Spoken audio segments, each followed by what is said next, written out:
Hello everyone, welcome to our YouTube channel Electronics Maddie. In this video, I am going to explain the working of a buck converter in only two steps. And trust me, after that, you will definitely be able to analyze the working of a buck converter on your own. Alright, so in case you haven't subscribed to our channel, please do subscribe to it. Only then you will get the videos that we post regularly. Buck converter. So we all know a converter is basically a device that is used to convert electrical energy from one form to another. But what is a buck converter? So buck converter is basically a DC to DC converter that steps down the voltage level from the input terminals. So if you have 10 volt at the input terminal, the output voltage will be much lesser than that of 10 volt. So you might get 5 volt or anything lesser than 10 volt. So that is what a buck converter is all about. It steps down the amount of voltage that is present from the input terminals, and such type of a converter is called as a buck converter. It is also referred to as a step down chopper. So how do we analyze this operation? It can be analyzed in only two steps. Case 1, when the switch is on, what happens? This is how the circuit diagram is. What happens is that the inductor starts storing energy. Some amount of energy will be stored in the capacitor over here, and some amount of energy will be dissipated through the resistor. So there will be voltage drop across the inductor, that is the stored energy. The capacitor stores some energy, and there will be voltage drop across the resistor R. So now the current flows initially in this direction, and it flows through this, and it flows through this, and consequently returns back from the supply terminals. Case 2, when the switch is off. So how do we understand the operation now? Now what happens is that the stored energy in the inductor will act as a source, and it will start supplying energy. Because inductor does not allow some sudden change in current, it will take some time, and consequently it reverses its polarity and starts supplying the current. So what happens is that the energy stored in the inductor will be flowing through the capacitor. Again, the capacitor continues to charge the amount of charge that it had previously. It again continues to charge. However, we have to be very careful while choosing the capacitance value. Other than that, there will be some amount of current flowing through the resistor. There will be voltage drop across the resistor as well. So current flows through this direction. Consequently, current flows through this direction. Since the switch is on, this is open circuited, and consequently current will flow through the diode, because the diode will be forward biased and starts conducting. So because of the polarity here, negative terminal is given to the cathode of the diode. As a result, it starts conducting at this point. So you will be having, these are the loops in which the current will flow through. So now how do we exactly explain that the voltage is reduced? So how do we justify that? So it's very simple. I've made an analysis. It's actually an assumption, so it's not an exact approach, but trust me, this will be more than enough for you to understand the concept. Let us say we have 20 volt at the supply terminals. Consequently, the inductor stores an energy of up to 10 volt, and capacitor stores 3 volt, and resistor voltage drop across the resistor will be 7 volt.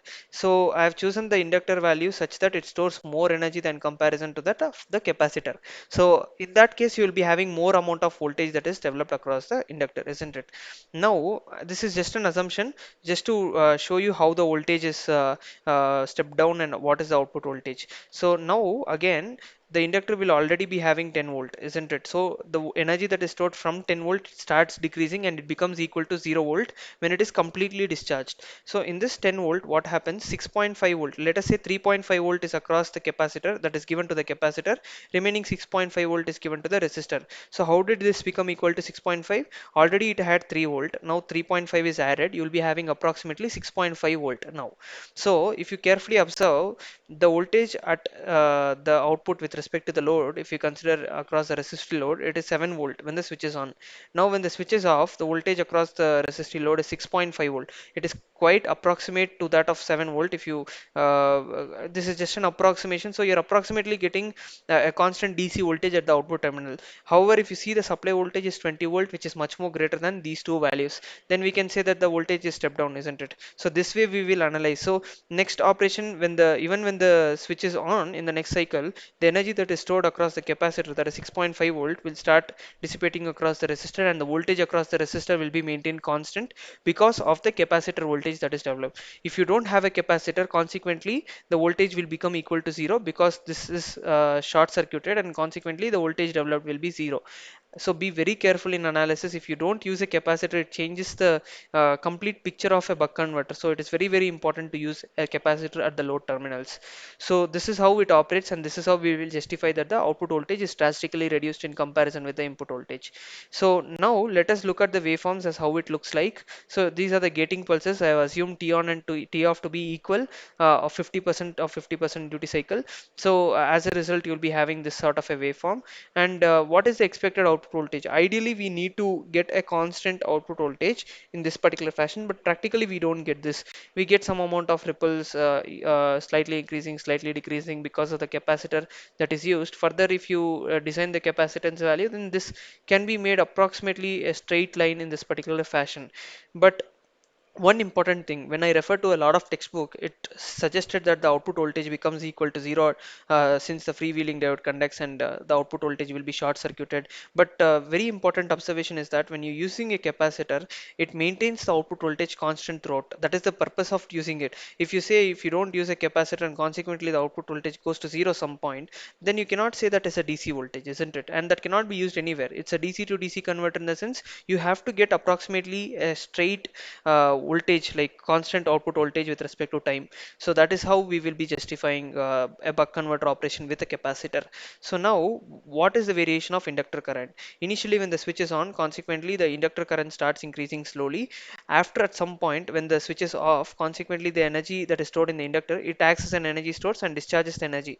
As a result, the current start decaying. So inductor does not allow sudden change in current. As a result, it slowly increases and then slowly decreases. So this cycle repeats for the next cycle as well, like for T on and T off again, and you'll be getting the same waveform in this particular fashion. So how does the diode current vary? So one important observation with respect to diode current: when the switch is initially on, the freewheeling diode does not conduct, and consequently the output voltage will be the voltage across the freewheeling diode will be zero.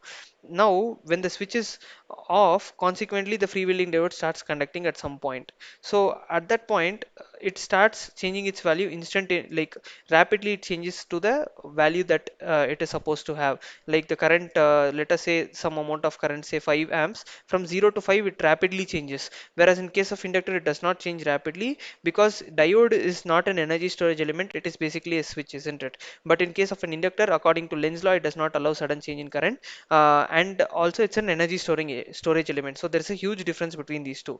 Now what happens is that it continues to follow the pattern of the inductor current. Why is that so? Because same amount of current will be flowing through the inductor and same amount of current will be flowing through the diode, because they are in series when the switch is off, as a result. And now again when the switch is on, consequently it goes to zero and becomes equal to zero, and the change will be instantaneous, like rapidly it will change. Again the cycle repeats in this particular fashion. So this is how we will be analyzing the working of a buck converter, as well as the output waveform with respect to the analysis of a buck converter. I hope this gives you a clear understanding of the working of a buck converter. In case you have any questions, feel free to reach out by typing in your questions in the comment section below. You can also reach out to me by mail at electronicsmadi@gmail.com. In case you have liked this video, please to like it, share it, and subscribe to our channel for regular updates. Thanks for watching this video. Please do keep supporting. Thank you.